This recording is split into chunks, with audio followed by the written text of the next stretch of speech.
में अलग राजधानी, दो राजधानियां हुआ करती थी। श्यामा प्रसाद मुखर्जी ने जिस उद्देश्य के लिए जान दी थी, कुछ सदस्यों ने इसको पॉलिटिकल नारा कहा। ये पॉलिटिकल नारा नहीं है, ये देश की इच्छा थी कि इस देश में दो संविधान न हो, दो प्रधानमंत्री न हो और दो झंडे न हो। देश का झंडा, देश का निशान एक ही होना चाहिए, एक ही निशान के तले पूरा देश है। और कुछ सदस्यों ने कहा हमसे वादा किया गया था, हमसे वादा किया गया था। वादा किससे किया था? अंग्रेजों ने जो स्कीम बनाई थी आजादी के वक्त, कांग्रेस ने जिस स्कीम को अप्रूव किया, उसमें पूरा अधिकार महाराजा का था। देश भर में कहीं तो पब्लिक को नहीं पूछा गया। क्यों जम्मू कश्मीर में पूछना? और मैं वादे की भी बात करता हूं। चलो मान लेते हैं हमारे संविधान निर्माताओं ने वादा किया था, मगर आप आधा अधूरा पढ़ते हो, इसलिए कंफ्यूजन होता है। इसके अंदर आर्टिकल 370 के अंदर ऊपर टेम्पररी प्रोविजन लिखा गया है। टेम्पररी का मतलब क्या होता है? आजीवन अधिकार हो गया ना जी। कब का जाना चाहिए था, हिम्मत नहीं थी। नरेंद्र मोदी जी ने हिम्मत करी और धारा 370 को समाप्त। कोई वादा खिलाफी नहीं है। एक स्पिरिट जो संविधान का था कि आर्टिकल 370 टेम्पररी है, ये टेम्पररी का दिन ही नहीं आता था। मोदी जी ने 5 अगस्त को वो दिन ला दिया और टेम्पररी था वो चला गया। मान्यवर, पहली बार कश्मीरी, डोगरी, हिंदी और अंग्रेजी और उर्दू को राज्य की आधिकारिक भाषाएं बनाई। मान्यवर, राइट टू एजुकेशन एक्ट पहली बार, उसकी चर्चा होगी तब बताऊंगा, बैठ जाइए। भूमि अधिग्रहण और मुआवजे का कानून, forest right act, SC ST prevention atrocity act, whistle blower protection act, juvenile justice act और अल्पसंख्यक आयोग अधिनियम 1992 ये रोक कर रखे थे, वो अब लागू हो गए। असेंबली वहां की 6 साल की बनाकर रखी थी, अब वो भी 5 साल की हो गई। और बड़े बदलाव हुए।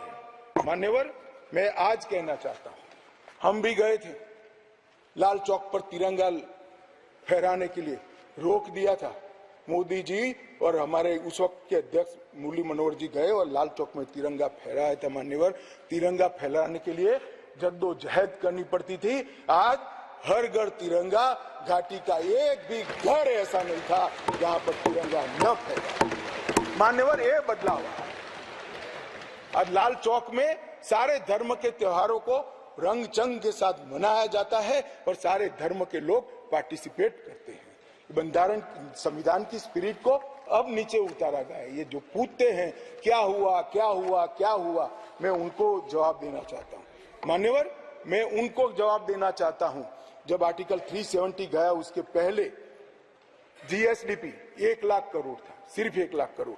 आज 2,27,927 करोड़ GSDP, सिर्फ 5 साल में डबल। रोजगारी ढेर सारी बढ़ी।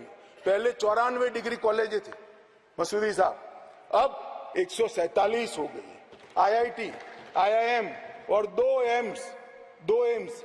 सबसे पहला राज्य ऐसा है जहां 2 एम्स दिए गए, वो हमारा जम्मू कश्मीर। मेडिकल कॉलेज पहले 4 थे 70 साल में, 7 नए मेडिकल कॉलेज बनाए गए, 15 नर्सिस कॉलेज बनाए गए। मेडिकल सीट 500 थी, अब नई 800 सीटें जोड़ने का काम आर्टिकल 370 जाने के बाद हुआ है। 367 PG की सीटें थी, उसमें नई 97 सीटें जोड़ने का काम नरेंद्र मोदी सरकार ने किया है। और लगभग मिड डे मील 6 लाख लोगों को मिलता था, अब 9,13,000 लोगों को मान्यवर मिड डे मील मिलता है। प्रधानमंत्री ग्राम सड़क योजना की एवरेज 158 किलोमीटर थी, अब 8,068 किलोमीटर प्रति साल हो गई। क्या हुआ है जो पूछते हैं, इनको मैं बताता हूं। मैं देता हूं जवाब।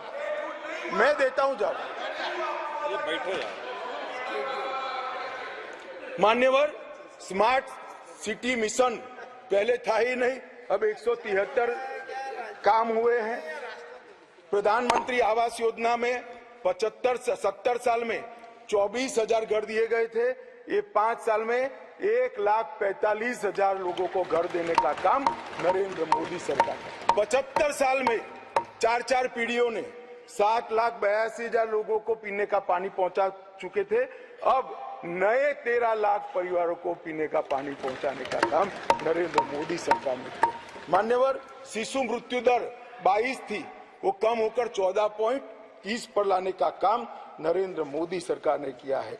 और लगभग 47 जन औषधि केंद्र थे, इसकी जगह 227 जन औषधि केंद्रों पर आज सस्ती दवाइयां वहां पर 5 साल में मिल गई। मान्यवर, स्पोर्ट्स में युवाओं की भागीदारी 2 लाख से बढ़कर 60 लाख तक पहुंची है, क्योंकि अब खेल हो सकते हैं। मान्यवर, पेंशन के लाभार्थी में 6 लाख से 10 लाख तक पहुंचे हैं।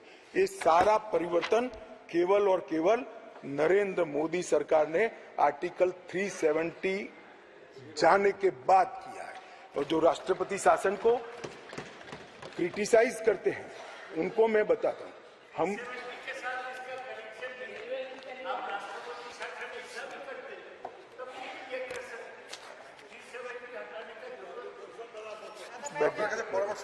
दादा, आप कई बार बंगाल में पहुंच जाते हो, यहाँ बैठे हुए। 370 के कारण आतंकवाद घटा है।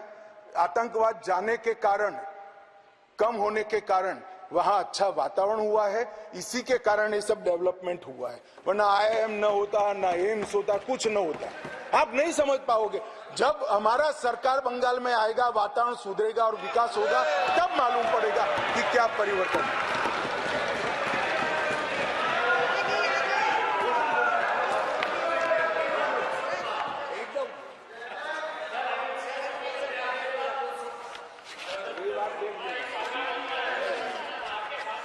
मान्यवर, प्रेमचंद्रन जी ने यहां से किसी सदस्य ने कहा, एक शब्द प्रयोग पर बहुत बड़ी आपत्ति की।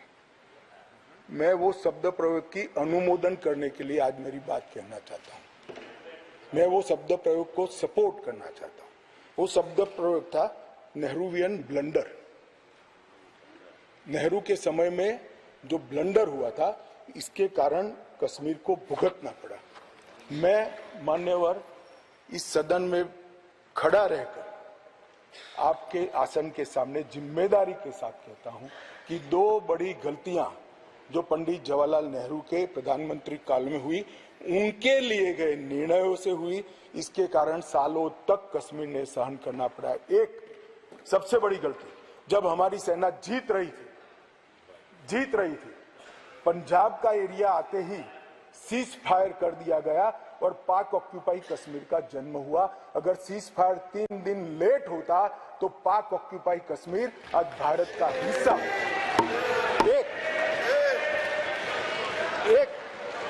ये चर्चा में करेंगे उस दिन, बैठ जाओ।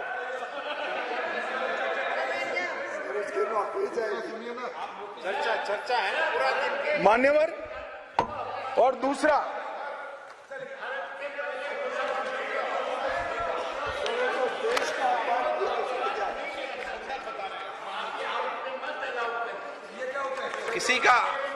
किसी का अपमान नहीं करे, संदर्भ बता रहे हो तो हिस्टोरिकल फैक्ट है। बैठ जाइए। उस समय हमारी देश में सारे हमारी फौज कंट्रोल